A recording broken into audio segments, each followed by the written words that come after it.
The polls will close in about 3 hours or so, 3.5 hours, and people have been turning out to vote all day long. Yeah, there's certainly a lot on the line tonight. So let's begin our coverage in this half hour at the Arizona Democratic Party headquarters, where Tram Mai is camping out tonight. Tram?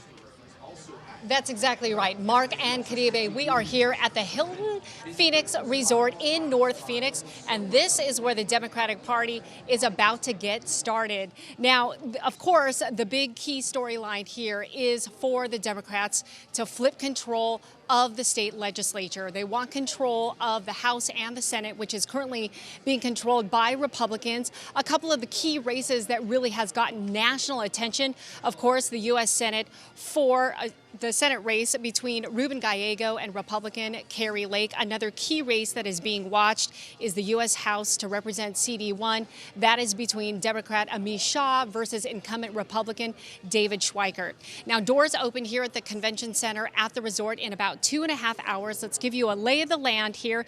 You can see not a whole lot of people, just a lot of media right now because it is still early. Lots of local media. We are expecting some national media to roll in later tonight as the party unfolds at 7 o'clock. It is open to the public. It is free, and they are expecting hundreds of people here. Now, once this party starts, there will be a long list of Democratic speakers. We're talking Mayor Kate Gallego running for re-election, Governor Katie Hobbs, Attorney General Chris Mays, Secretary of State Adrian Fontes, Senator Mark Kelly, who we just saw about an hour ago, and former Congresswoman Gabby Giffords. Now, also on stage, and we are front and center here, we've got the best seat in the House right here, also will be U.S. Senate candidate Ruben Gallego. And I want to bring in 12 News journalist Joe Dana, who has been watching this race very closely. What are you hearing from Gallego's camp? It's been a busy day for him. He was at a breakfast and ballots event in Tucson, then back up here in Phoenix at a food truck with volunteers and voters just a little while ago. The congressman is trying to strike this delicate balance of serving in the Senate as a registered Democrat, but appealing to enough moderate voters to get their votes, the way Kyrsten Sinema did when she was a registered Democrat, the way Mark Kelly has successfully done. It's no surprise that Gallego has been with Mark Kelly and Gabby Giffords for the last several days on the campaign trail, trying to send that message to voters that he is in that same vein. A little earlier, we heard from Congressman Gallego about his final message to voters. Take a listen. You go to any polling place, bring your ID, and vote. And your vote is your voice. And I look forward to working for you, no matter if you're Democratic, Republican, or Independent. I look forward to representing you and working in favor of Arizonans, not of a particular party. I don't know what the polls are saying. All I know is that if I just keep going out, talking to voters, making our case, that's how we're going to win. We'll find out the results at 8 p.m. today, the first results. For Congressman Gallego, it's been about expanding affordable prescription drugs, revisiting a border security bill, and, of course, protecting democracy, trying to hit those messages in these final hours. All right. And again, he will take the stage coming up later on tonight at 7 o'clock when the party gets started. I also want to bring in 12 News journalist Erica Stapleton. Erica, what key races are you watching? You know, as you just said, Tram, we're going to be watching some of those key congressional races to see if Democrats can flip control of the House. That's something they want to do. Of course, they're going for that. And then also here at a county level in Maricopa County, we're watching the recorder's race. We are watching the county attorney's race and, of course, the sheriff's race. So we have a lot to keep an eye on here.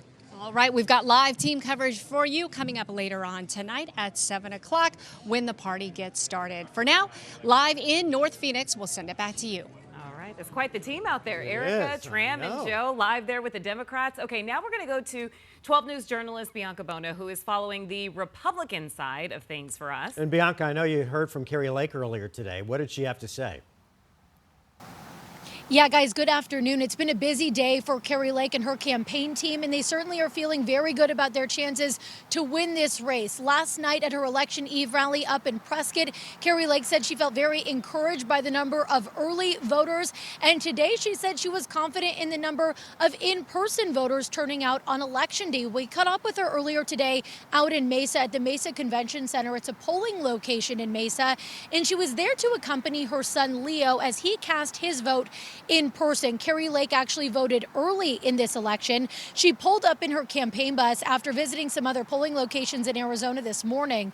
Though Maricopa County and state elections officials have been giving updates throughout the day about how our elections have been running, she did say she is concerned about voter fraud today. She said, though she has been pleased with turnout, she said it's still not good enough. She really wants to see 100% Republican turnout today. When asked if she had a final message to Arizonans, this is what she said. I just want to tell the voters of Arizona, this has been the greatest privilege of my life. Not only did I have the opportunity to cover this beautiful state, I moved here 30 years ago, and I'm just honored to be in Arizona, and I'm so proud of being an Arizonan. And it's been an absolute honor to be on this campaign trail for really 3.5 years now. And every single voter in Arizona I've had a chance to meet over the past few years and talk to about the issues. I thank you for coming out and listening. And a little bit different this year, the Arizona Republican Party and Kari Lake will not be holding a traditional election night watch party. Instead, I'm told that Kari Lake will be closely monitoring the election results alongside her team and her family. We're live in Phoenix. Bianca Bono, 12 News.